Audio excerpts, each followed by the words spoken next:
स्वामी विवेकानंद ने एक बार कहा था कि अपने जीवन का एक लक्ष्य निर्धारित करो, अपने पूरे शरीर को उसे एक लक्ष्य से भर दो और हर दूसरे विचार को अपनी जिंदगी से निकाल दो।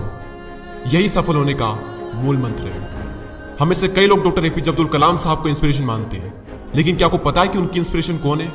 स्वामी विवेकानंद। और सिर्फ यही नहीं, बल्कि निकोला टेस्ला, सुभाष चंद्र बोस, लाल बहादुर शास्त्री और भी कई सारे से लीजेंड्स हैं जिनकी इंस्पिरेशन स्वामी विवेकानंद है। आज हम स्वामी जी के जीवन की 3 कहानियां डिस्कस करेंगे और जीवन की बहुत बड़ी सीख है इन तीनों कहानियों में।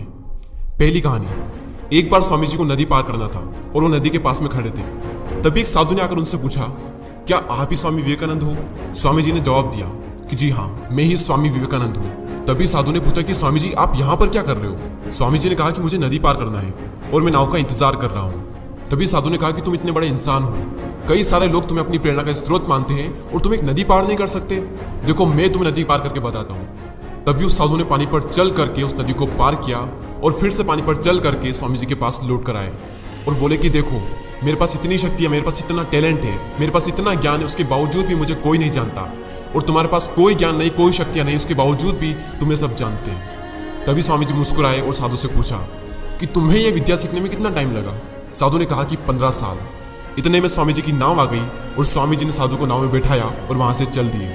दोनों ने नाव में बैठकर नदी पार की और पार करने के बाद स्वामी जी ने अपनी जेब से 1 रुपया बाहर निकाला और उस नाव वाले को दे दिया।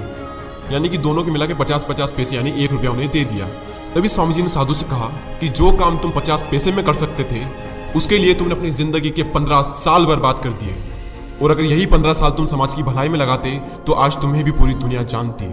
और मैंने यही किया, इसलिए मुझे पूरी दुनिया जानती है और तुम्हें कोई नहीं जानता।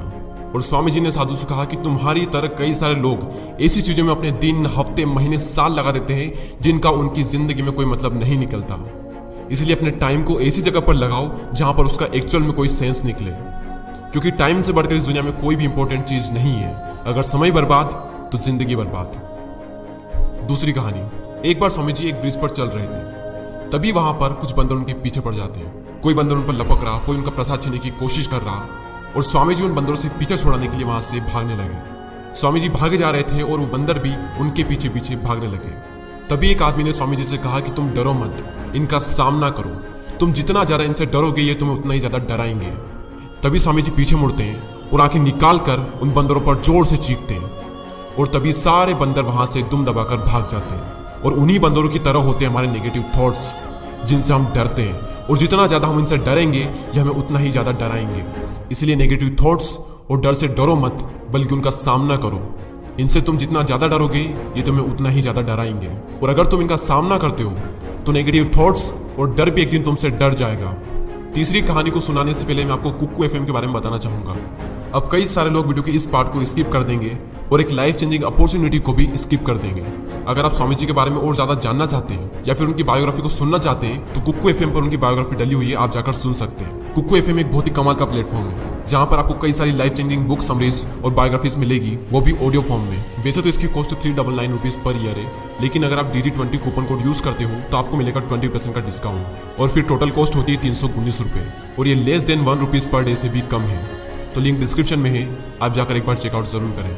तीसरी कहानी, एक बार स्वामी जी उनके गुरु श्री रामकृष्ण परमहंस के साथ कहीं जा रहे थे। तभी रास्ते में उन्हें एक आदमी मिला जो पत्थर पर कुछ बना रहा था। तभी रामकृष्ण परमहंस जी ने पूछा कि तुम इस पर क्या बना रहे हो? तभी उस व्यक्ति ने जवाब दिया कि मैं एक राजा की मूर्ति बना रहा हूँ। रामकृष्ण जी ने पूछा कि क्या उस राजा की तुम्हारे पास में कोई तस्वीर है? तभी उस मूर्तिकार ने कहा कि नहीं, मेरे पास उनकी कोई तस्वीर नहीं है। तभी रामकृष्ण जी बोले कि अगर तुम्हारे पास उनकी कोई तस्वीर नहीं है तो फिर तुम उनकी मूर्ति कैसे बना सकते हो?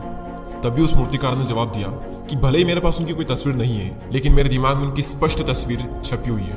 और कुछ ही देर बाद उस मूर्तिकार ने राजा की सुंदर मूर्ति बनाई भी। और स्वामी जी ये सारा दृश्य अपनी आंखों से साफ देख रहे थे और तभी उन्हें अपने कुछ सवालों का जवाब मिल गया कि अगर कोई भी इंसान अपनी जिंदगी में कुछ भी पाना चाहता है तो उस मुकाम की या फिर उस चीज की तस्वीर उसके माइंड में एकदम क्लियर होना चाहिए। तो दोस्तों उम्मीद करता हूँ कि आपको ये तीनों कहानियां पसंद आई होगी। इसी तरह के और भी वीडियोस को देखने के लिए सब्सक्राइब करके बेल आइकन को प्रेस करें। मैं मिलता हूँ आपसे अगली वीडियो में। Tell me pretty lies, look me in the face, tell me that you love me, even if it's